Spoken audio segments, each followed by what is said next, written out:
अब चूंकि हम इंटीजर्स के मल्टीप्लिकेशन के बारे में जान चुके हैं, तब हम उनके डिवीजन को भी आसानी से कर सकते हैं, क्योंकि मल्टीप्लिकेशन और डिवीजन में ज़्यादा कुछ फ़र्क नहीं है। और अगर आपको मल्टीप्लिकेशन करना आ गया है तो डिवीजन करना भी आ जाएगा।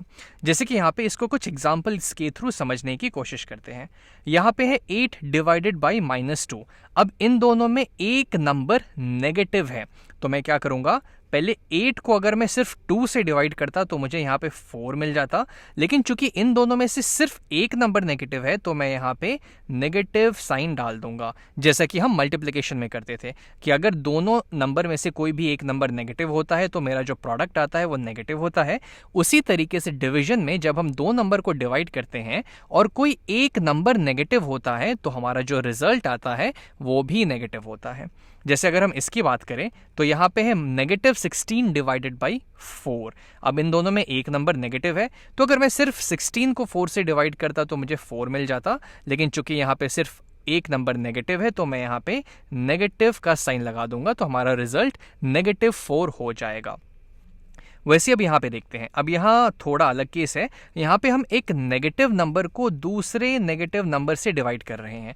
तो अगर मैं सिर्फ 30 को 5 से डिवाइड करता, सिर्फ 30 को 5 से अगर मैं डिवाइड करता तो मुझे मिल जाता 6, और नेगेटिव आपस में कैंसिल आउट हो जाएंगे तो मुझे मिल जाएगा +6, जिसको हम एक्चुअली सिर्फ 6 की तरह भी लिख सकते हैं।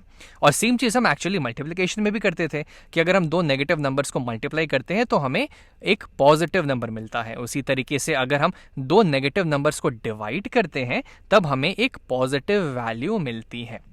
अब यहाँ पे आते हैं, तो ये तो बहुत मुश्किल सवाल है। एक्चुअली हम ये तो बचपन से ही करते आए हैं। 18 डिवाइडेड बाई 2, अब यहाँ तो दोनों पॉजिटिव है ही, तो जो हमारा रिजल्ट आएगा वो भी पॉजिटिव ही होगा। तो 18 डिवाइडेड बाई 2 यहाँ से 9 दे देगा। चलिए इस चीज़ को हम यहाँ पे लिख लेते हैं कि हमने क्या क्या देखा। तो अगर मेरे पास एक पॉजिटिव है, पॉजिटिव, और उसको मैं डिवाइड कर रहा हूँ एक नेगेटिव से, जो कि हमारा पहला केस था, तो जो मेरा वैल्यू आएगा वो नेगेटिव हो जाएगा। दूसरा केस में हम बात करें तो हमारे पास एक नेगेटिव है जिसको मैं डिवाइड कर रहा हूँ एक पॉजिटिव से, तो मेरा जो रिजल्ट आएगा फिर भी वो नेगेटिव ही होगा।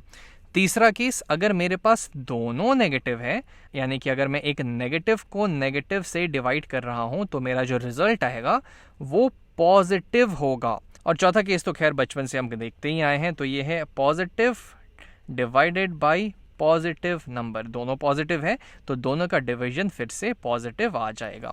और सेम रूल एक्चुअली मल्टीप्लिकेशन में भी एप्लीकेबल होता है। चलिए अब इस टाइप के थोड़े से क्वेश्चन कर लेते हैं जो कि इसके कंपैरिजन में थोड़ा सा मुश्किल है। चलिए देखते हैं इसको कैसे करते हैं। तो ये है -7 टाइम्स 3। आप इसको डॉट मत समझिएगा, ये एक्चुअली में ये लिखा हुआ है -7 टाइम्स 3। कई बार हम इस मल्टीप्लिकेशन को डॉट से रिप्लेस कर देते हैं, खासकर अलजेब्रा वगैरह में जब हम पढ़ते हैं, क्योंकि वहाँ जब हम वेरिएबल्स के बारे में पढ़ेंगे तो हमारा जो वेरिएबल x होगा वो इस मल्टीप्लिकेशन के ही तरह दिखता है, तो हम कंफ्यूज हो जाएंगे कि इसमें मल्टीप्लिकेशन कौन है और इसमें वेरिएबल कौन है। तो अक्सर हम इस मल्टीप्लिकेशन को इस डॉट से रिप्लेस कर देते हैं। तो खैर अब हम अपने क्वेश्चन पे आते हैं। तो -7 टाइम्स 3, अब यहाँ है नेगेटिव टाइम्स पॉजिटिव, यानी कि इसकी जो वैल्यू आएगी वो नेगेटिव होगी। तो 7 को अगर मैं 3 से मल्टीप्लाई करता तो मुझे आ जाता 21, और चूंकि यहाँ पे एक नेगेटिव है तो मैं यहाँ पे नेगेटिव साइन लगा दूंगा, तो हमारी वैल्यू आ जाएगी -21। अब इसको हमको -1 से डिवाइड करना है, तो अब दोनों ऊपर नीचे नेगेटिव है, तो अगर मैं सिर्फ 21 को 1 से डिवाइड करूँ तो ये एक्चुअली 21 ही है, और नेगेटिव आपस में कैंसिल आउट हो जाएंगे, तो हमारा वैल्यू +21 या फिर सिर्फ 21 के बराबर आ जाएगा। वैसे चलिए अब हम इसकी बात करते हैं। यहाँ पे है -2 टाइम्स -7।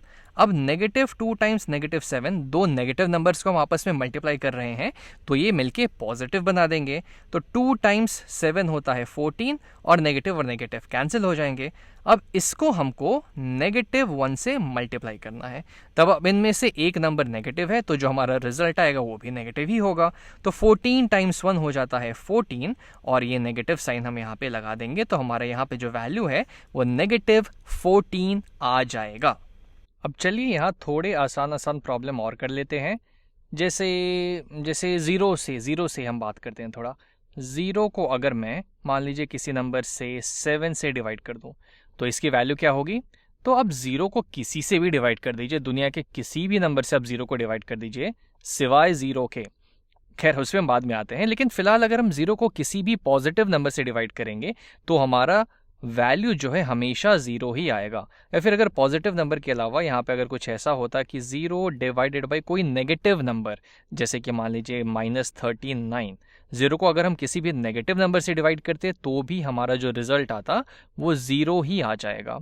लेकिन मान लीजिए मैं अगर आपको ये बोलूँ कि मैं किसी पॉजिटिव नंबर को, से मान लीजिए 11, अगर इसको मैं ज़ीरो से डिवाइड करूँ तब मेरा क्या रिजल्ट आएगा। तो एक्चुअली हम किसी भी नंबर को ज़ीरो से डिवाइड कर ही नहीं सकते हैं, क्योंकि ज़ीरो का मतलब क्या होता है, कुछ नहीं। अब किसी भी चीज़ को कुछ नहीं पार्ट्स में बांटना, ये तो थोड़ा अजीब सा स्टेटमेंट लग रहा है, और एक्चुअली मैथ की भाषा में इसका कुछ मतलब नहीं होता। इसलिए ऐसी चीज़ों को हम लोग अनडिफाइंड बोलते हैं। अनडिफाइंड, इस चीज़ को हम लोग डिफाइन ही नहीं कर पाते कि हम किसी भी नंबर को कैसे कुछ नहीं में बांट सकते हैं। वैसे ही अगर मैं मान लीजिए यहाँ पे बोल दूँ कोई दूसरा नेगेटिव नंबर ले लेते हैं, जैसे मान लीजिए -15, इसको अगर मैं ज़ीरो से डिवाइड करूँ तो क्या रिजल्ट आएगा। तो ये सेम चीज़ ये भी अनडिफाइन हो जाएगी, क्योंकि ये भी कोई सेंस नहीं बनता मेरे लिए। तो ऐसी चीज़ों को हम लोग अनडिफाइंड की कैटेगरी में डाल देते हैं, अनडिफाइंड। और लास्टली मान लीजिए मेरे पास होता से कुछ ज़ीरो डिवाइडेड बाई ज़ीरो। अब कुछ नहीं को मुझे कुछ नहीं में बांटना है, तो ये तो और भी सेंस नहीं होता, तो इसलिए इसको भी हम लोग अनडिफाइंड बोल देते हैं, अनडिफाइंड। तो जब भी हम किसी भी चीज़ को ज़ीरो से डिवाइड करते हैं तो वो हमेशा अनडिफाइंड की कैटेगरी में चली जाती हैं।